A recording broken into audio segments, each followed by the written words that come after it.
De nuevo, por desgracia, la mirada ha girado otra vez hacia Alemania. El Papa, en el vuelo de regreso desde Beirut, la capital del Líbano, hacia Roma, contestando a las habituales preguntas de los periodistas que le acompañan en el viaje, respondió a una que hacía referencia a su valoración del camino sinodal alemán. El Papa se mostró esperanzado de que se va a llegar a un acuerdo entre el Vaticano y los reformistas alemanes, no solo obispos, sino laicos. Me imagino, dijo, que habrá algunos ajustes por ambas partes en Alemania, pero confío en que las cosas se resolverán positivamente. Incluso elogió algunos aspectos del camino sinodal alemán, sin especificar a cuáles se refería, y sin ocultar que persisten las diferencias. Existen grandes similitudes, dijo, pero también algunas diferencias significativas entre cómo se ha llevado a cabo el camino sinodal en Alemania y cómo podría continuar en la Iglesia universal. A la vez, el Papa dejó claro que ellos pueden adoptar ciertas normas que no sean aceptadas por otros, siguiendo el concepto conocido como inculturación. Estas son frases textuales suyas. Por un lado, diría que ciertamente hay margen para el respeto por la inculturación. El hecho de que la sinodalidad se viva en un lugar y de forma diferente en otro no significa que vaya a haber una ruptura o fractura. Creo que es muy importante recordar esto. También se refirió a los muchos católicos que no se sienten identificados con la línea de los dirigentes, obispos y laicos de la Iglesia en Alemania. Frase textual suya. Al mismo tiempo soy consciente de que muchos católicos en Alemania creen que algunos aspectos del camino sinodal, celebrado hasta ahora, no representan su esperanza en la Iglesia ni su forma de vivirla. Por lo tanto, es necesario un mayor diálogo y escucha dentro de la propia Alemania para que ninguna voz quede excluida, para que la voz de los más poderosos no silencie ni ahogue las voces de quienes, aunque sean numerosos, carecen de espacio para expresarse y hacer oír su voz y su participación en la Iglesia. Estas palabras del Papa diciendo que él ve posible un acuerdo a base de alguna manera, concesiones recíprocas, han despertado la alarma en algunos.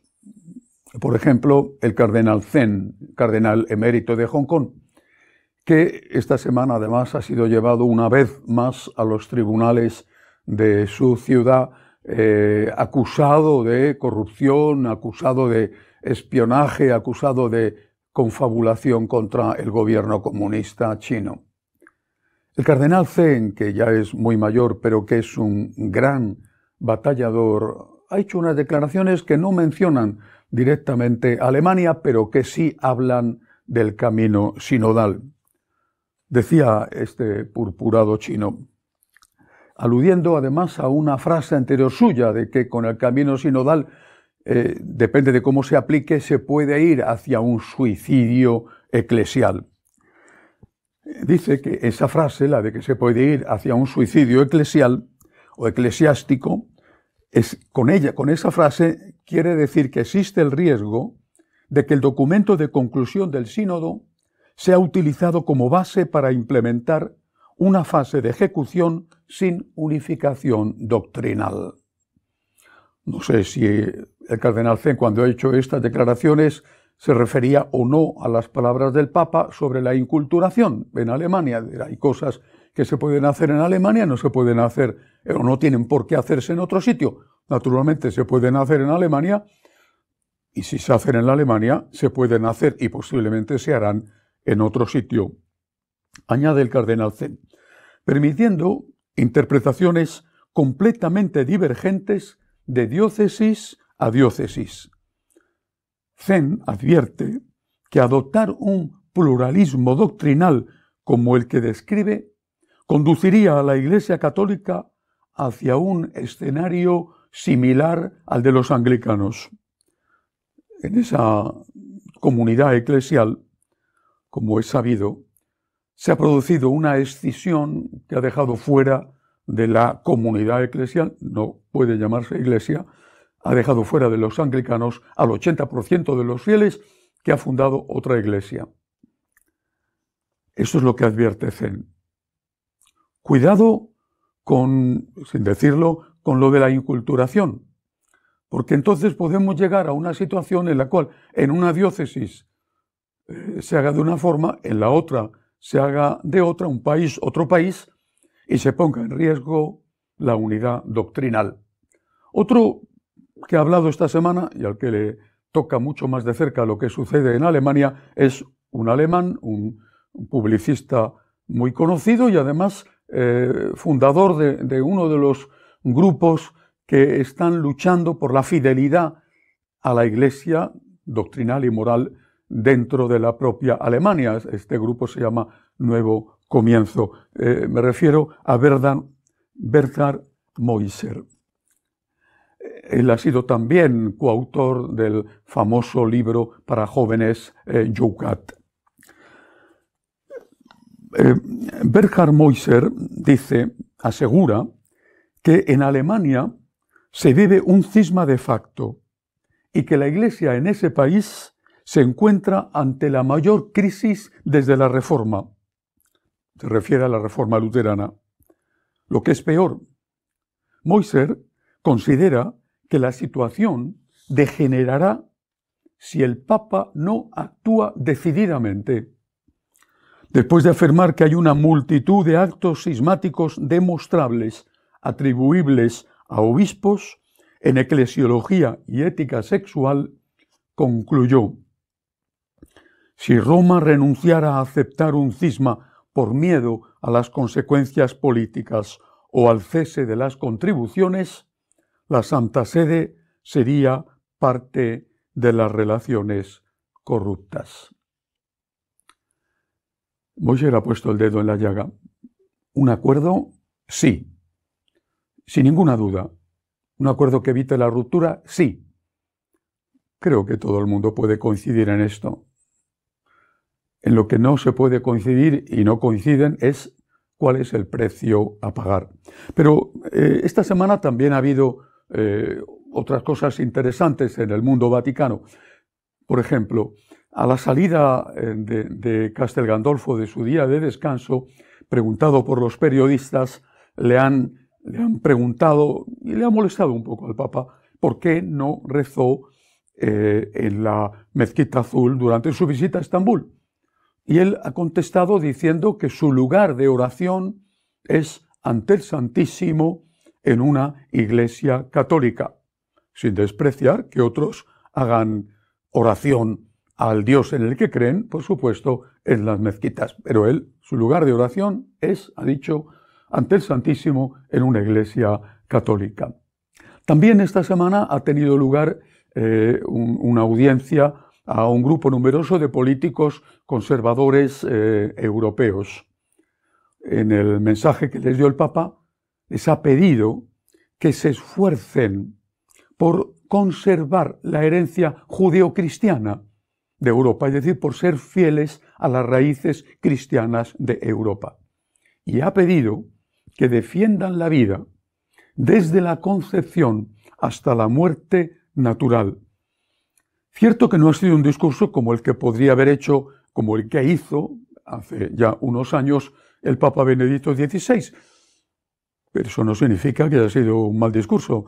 El Papa ha pedido a los políticos conservadores que defiendan las raíces cristianas de Europa y que defiendan la vida del ser humano desde su concepción hasta su muerte natural. Ambas cosas necesarias e incluso urgentes. El Papa también ha tenido primero una carta apostólica y después un mensaje hacia los conservadores, arqueólogos que trabajan, bueno, y no solamente los que trabajan allí, en el Pontificio Instituto para la Arqueología Cristiana. Ante ellos les ha afirmado que la arqueología muestra cómo el Evangelio ha ido encarnándose en distintas culturas y anima a continuar una verdadera inculturación, fiel a la tradición, sin ruptura con los orígenes. Él mismo habla de en qué consiste la inculturación. Refiriéndose a Alemania, dice que lo que se haga en Alemania no tiene por qué ser imitado y que hay que asumir que la inculturación, es decir, meterse en la cultura, asumir la cultura, eso no tiene por qué ser asumido en otro sitio porque tienen otra cultura distinta. Pero luego, días después, ante los arqueólogos les dice esto: hay que continuar una verdadera inculturación que sea fiel a la tradición sin ruptura con los orígenes. De eso precisamente se trata. Nadie quiere una ruptura, nadie.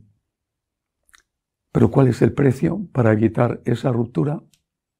Desde que era un jovencito, incluso antes de entrar en el seminario, recibí una magnífica formación que no he olvidado de un grupo eclesial al que sigo queriendo muchísimo.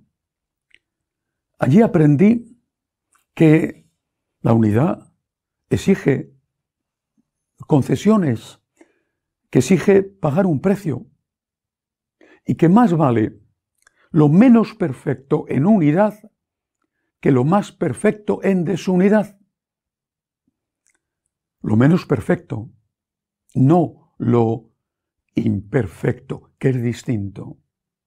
Lo menos perfecto sí, vale, esto no es perfecto, pero estamos unidos. Pero no lo imperfecto, es diferente.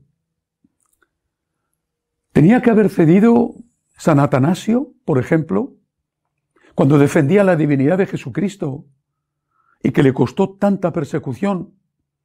Tenía que haber cedido ante Arrio, tenía que haber cedido incluso ante el Papa Liberio, que en principio le apoyó y luego, presionado por el emperador Arriano del momento, le retiró ese apoyo. Y si hubiera cedido San Atanasio, ¿estaríamos hoy confesando que Cristo es verdadero Dios? Tenía que haber cedido la Iglesia delante de Lutero, delante de Calvino, delante de Enrique VIII. Tenía que haber cedido para evitar la ruptura. El señor Verdad Moisser lo dice claramente. Si se cede en cosas esenciales para evitar el cisma, la Iglesia será cómplice de la corrupción. Ceder antes que romper es una buena máxima, magnífica. Ceder antes que romper. ¿Pero ceder hasta cuándo? ¿Tiene que ceder una mujer que su marido le pegue reiteradamente palizas antes que romper su matrimonio? Ceder antes que romper. Vale más lo menos perfecto en unidad que lo más perfecto en desunidad. Es así. Pero lo menos perfecto no significa lo imperfecto. La unidad no puede conseguirse sacrificando la verdad. La verdad no puede ser el precio a pagar por la unidad. Termino con un asunto muy personal. Han aparecido, al menos en este momento, 3 canales en YouTube que me están utilizando a mí, mi imagen modificada con inteligencia artificial y mi voz modificada con inteligencia artificial para presentar programas de vídeo que yo no he grabado. Por supuesto que lo hemos denunciado, pero YouTube no nos hace caso. Ahí siguen esos 3 canales, de momento 3, seguramente habrán más, donde aparezco yo diciendo cosas y yo no soy esa persona. Repito, es todo elaborado con inteligencia artificial. He recibido muchísimas cartas con preguntas. ¿Es usted esta persona? ¿Ha dicho usted esto? ¿Es de usted este programa? Así que quiero advertir que nosotros los franciscanos de María solo tenemos 2 canales en YouTube. Los demás no son nuestros y no tienen nada que ver con nosotros, no tienen nada que ver conmigo. Magnificat.tv, Magnificat.tv pronunciado en América, y la misa del día. Nada más. Todo lo que aparezca en otros canales no tiene nada que ver conmigo, es un plagio y pido por favor que lo denuncien a YouTube, a ver si a base de miles y miles de denuncias, ya hemos puesto muchísimas, por fin anulan esos canales, aunque posiblemente aparecerán otros con otros nombres. Termino como siempre pidiendo oración por el Papa. No es nada fácil su tarea. Necesita nuestro apoyo, un voto de confianza y necesita sobre todo nuestra oración. Hasta la semana que viene, si Dios quiere.